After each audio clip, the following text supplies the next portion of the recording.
Rudy Mana, bonjour.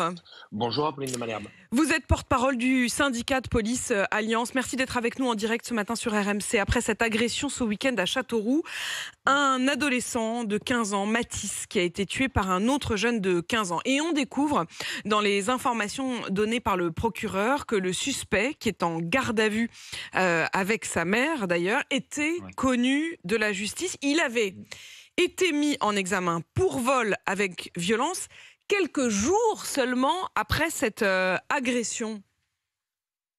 Oui. Ben oui, écoutez, c'est Avant bienvenue cette en agression, France. évidemment.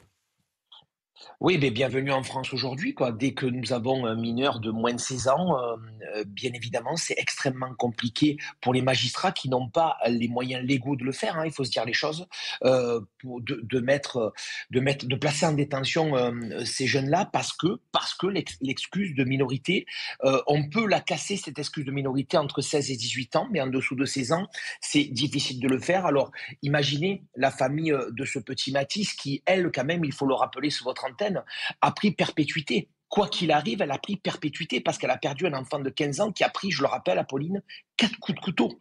Mm. 4 coups de couteau dans le thorax.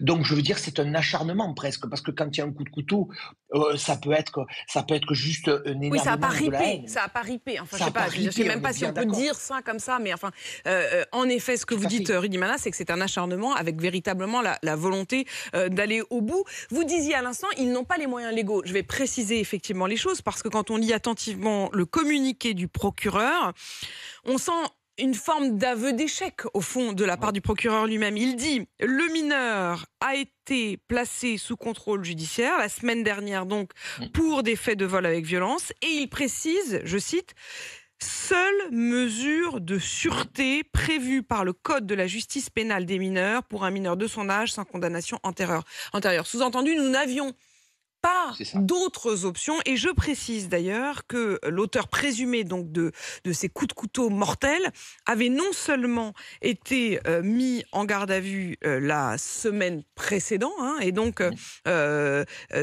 laissé en liberté, mais Mm. également 3 semaines avant, Oui, en février. Donc c'est donc tout à comme fait. si il a vu la police et la Mm. justice il y a en février, il a Mm. eu affaire à eux Mm.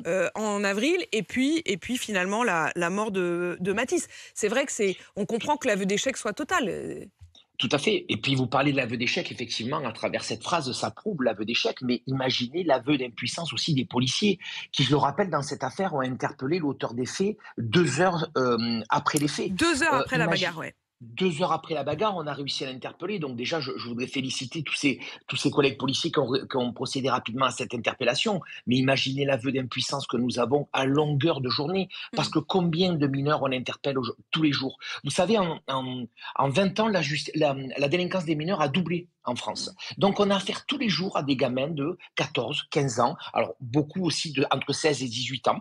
Mm. Et on se rend compte que malheureusement, les sanctions pénales n'aboutissent pas derrière. Il n'y a rien en fait contre ces individus. Donc, il y a un vrai sentiment d'impunité de ces gamins-là. Et comme vous l'avez très bien décrit, ben, en 3 mois, il a été interpellé 3 fois par les services de police et on est arrivé à la troisième fois à un drame absolu. Donc ça veut quand même dire, et c'est vrai que c'est terrible, Mm. on essaye de se mettre à la place de la famille de Matisse, mais c'est Bien sûr. évidemment chose impossible, ce drame absolu, avec, Mm. en se disant, mais je comprends pas, c'est-à-dire que la police l'a vu une première fois, la police l'a vu une deuxième fois, et c'est Mm. donc la troisième fois, et notre fils est mort. Rudy Mana, vous avez précisé, vous avez dit cette expression, l'excuse de minorité. Je redis les choses parce que c'est déjà une Mm. question qui s'est posée il n'y a qu'une semaine, après le drame de Viry-Châtillon, Chemsidine, le Oui. Premier ministre, Gabriel Attal, a ouvert la question des excuses de minorité, c'est-à-dire juger les mineurs différemment des majeurs. Mm. Est-ce que si vous glissez cette expression, c'est aussi que vous vous dites, Rudy Mana, qu'au fond, il faut revoir cette question d'excuses de minorité? Ah mais complètement, vous savez, nous, tous les policiers de France vous diront la même chose. En fait, on n'en peut plus parce qu'on est totalement impuissant face à ces mineurs. Alors bien évidemment qu'il faut que la responsabilité pénale aujourd'hui soit abaissée à 16 ans. Ça, c'est une première chose. Alors pour cette affaire-là, ça n'aurait pas été une solution puisqu'il a 15 ans. Mais on commence à avoir de plus en plus d'affaires, de nombreuses affaires avec des individus, vous l'avez très bien décrit tout à l'heure, des individus qui ont moins de 16 ans. Alors il va falloir trouver des solutions. Alors il faut comprendre aujourd'hui que ces mineurs, à 14 ans ou 15 ans, sont d'une violence inouïe, sont d'une violence absolue. Donc, il faut faire des propositions pour éviter que ces gamins-là soient dans la société et vivent avec la société, au moins pour un certain temps, de manière à peut-être les rééduquer. C'est ça la solution qu'il faut trouver. Alors, il y a les internats pédagogiques qui peuvent être créés. Qui ont été On a mis en aussi les avant, qui ont centres. été mis en avant aussi par Gabriel Attal il y a 10 Oui, jours. Mm. pourquoi pas? Et puis, il faut aussi créer des centres éducatifs fermés, mais qui soient fermés et fermés à double tour. Oui, Parce quand vous qu'on a dites fermé, aujourd'hui, parce qu'au malheureusement. fond, ce qu'on appelle centre éducatif fermé, hein, là encore, on redécouvre parfois des choses qui nous paraissent un peu absurdes, parce que ce qu'on appelle un centre éducatif fermé, en fait, c'est pas Mm. fermé. C'est-à-dire Mais qu'effectivement, non, ça repose sur une forme de volontariat du jeune. c'est ça. Complètement, complètement. Et on a énormément de jeunes qui s'évadent, qui partent, qui fuguent de ces centres éducatifs fermés. Et malheureusement, là encore, on est impuissant et démunis. Et Alors, vous, c'est vous avez terrible évoqué la de vous dire question de ce mot. l'éducation. Vous avez évoqué la question de Mm. l'éducation. Dans le cas d'espèce, la mère du jeune homme qui est présumé Mm. être l'assassin donc de Matisse, la mère elle-même est en garde à vue. On n'a Oui, pas encore plus de détails que ça, mais je voudrais non. juste repréciser les choses avec vous, Rudy Mana.